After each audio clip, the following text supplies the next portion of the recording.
اب इमाम غزالی रहमतुल्लाह फरमाते हैं ईमान वाले की भी बात बताते हैं कि ईमान वाले की मौत कैसी है, कि ईमान वाला कैसा मरता है, ईमान वाले को मौत कैसा आती है। कि एक बंदा था अल्लाह ताला से बहुत इश्क करने वाला, अल्लाह ताला से बहुत मोहब्बत करने वाला। मलकुल मौत उसके पास आते हैं और कहते हैं कि करीब आते हैं, अदब के साथ उसके कान में कहते हैं कि भाई मैं मलकुल मौत। तो वो ईमान वाले शख्स कहते हैं भाई वाह क्या बात है, मैं रूए ज़मीन पर किसी के इंतज़ार में इतना नहीं था जितना आपके इंतज़ार में। आशिक जो होता है मौला के दीदार में इंतज़ार में रहता। मौत आनी है मालूम है, मौत की तमन्ना करते हैं मगर मौत के सुसाइड नहीं करते, मगर मौला की मर्जी पे राज़ी रहते कि मौला जब बोले जब चले आना है। अब यहाँ पर मलकुल मौत ने कहा कि मैं मलकुल मौत हूँ, तो वो जो ना खुशी मतलब एक दुनियादार रहता, उसको जब मौत आती है, बीमारी आती, परेशान हैरान बोरान हो जाता हूँ। क्यों? क्योंकि उसके अंदर दुनिया की मोहब्बत थी ना, अब दुनिया छूट रही उससे, माल जो कमाया वो छूट रहा उससे, जो जिससे मोहब्बत करता था, जो ऑफिस गाड़ी बंगला जो शौक जो ख्वाहिशात को मोहब्बत करता था, वो चीज़ें छूटने की वजह से उसके अंदर बेचैनी थी। वो बेचैनी उसको जो है ना मौत से जो ना डराती, खौफजदा हो जाता मन। अब ये बंदा जो था दुनिया भर जिंदगी भर जो ना अल्लाह की मोहब्बत में था, वो खुशी खुशी जो है ना खुश हो गया कि आप आए, मैं तो इंतजार में था। फिर मलकुल मौत ने उनसे कहा कि आप जिस काम के लिए जा रहे हैं वो काम कर लीजिए।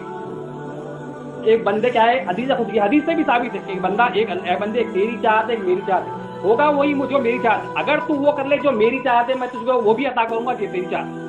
बंदे की चाहत अल्लाह ताला, जो बंदा जिंदगी भर अल्लाह की चाहत पे रहे, जो जिंदगी भर अल्लाह की चाहत पे चला, मौत पे भी उसको अल्लाह ताला अपनी चाहत रखते कि तेरी चाहत बता बंदे क्या है, मरने से पहले भी उसको अपनी चाहत लग। अब यहाँ पर बंदे से पूछ रहे फरिश्ते कि भाई आपकी हाजत क्या है बताइए, आप जो काम कर रहे हैं ना वो काम कर लीजिए। तो वो अब ईमान वाले का जवाब क्या था, हम आपको बोले तो हम बोलते भाई ये कर लेता हूँ, वो कर लेता हूँ, ये कर लेता हूँ। उनका जवाब क्या था कि जो है ना आप कहने लगे कि जब उनको कहा गया कि जो है ना आपकी जो है ना जो काम के लिए निकले वो काम कर लीजिए, उन्होंने कहा कि महबूब से मिलने से बढ़कर मुझे कोई काम नहीं, मुझे अपने महबूब से मिलना है, इसके अलावा कोई महबूब काम नहीं। काम तो चले गए, जिंदगी तो खत्म हो गई, बस मेरी रूह खत्म कर लो।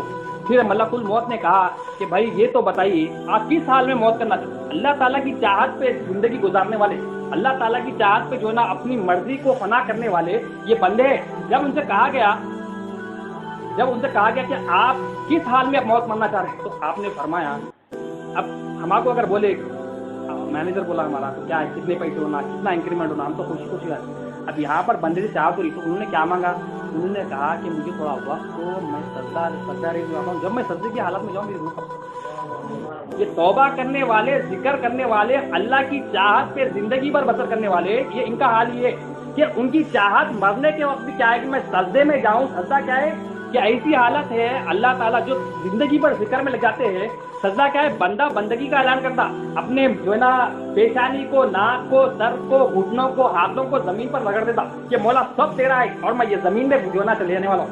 अपने आप को जो है ना फना कर देता, मौला मेरा कुछ भी नहीं है, ये जिस्म भी तेरा, कल्ब भी तेरा, रूह तेरा। तो उनकी चाहत क्या थी कि वो सजदे की हालत में चले गए और मेरी रूह कब्ज हो। तो इस्राइल अलैहिस्सलाम ने वैसा ही किया। तो अल्लाह ताला की चाहत है, अल्लाह ताला की चाहत जानने के लिए अल्लाह ताला के महबूबों की सोबत चाहिए। तौबा करने के लिए भी अल्लाह के महबूबों की सोबत चाहिए, ईमान सीखने के लिए भी अल्लाह के महबूबों की सोबत चाहिए, हर काम दुनिया को कामयाब बनाने के लिए भी अल्लाह के महबूबों की सोबत चाहिए, दीन में कामयाबी के लिए भी अल्लाह के महबूबों की सोबत चाहिए, हत्ता के खबर में 3 सवालात की कामयाबी के लिए भी अल्लाह के महबूबों की सोबत चाहिए। बगैर अल्लाह के महबूबों के कोई अल्लाह को पा ही नहीं सकता। और आखिरत में भी कामयाबी, आखिरत में भी सुकून चाहिए, दुनिया में भी सुकून चाहिए, हमारे बिजनेस में, जॉब में, तमाम चीज़ों में जो सुकून हमको होना है ना, जब तक हम अल्लाह के महबूबों से जुड़े रहेंगे तो हमें जो ना सुकून मिलेगा, हमें जो हमारे हर काम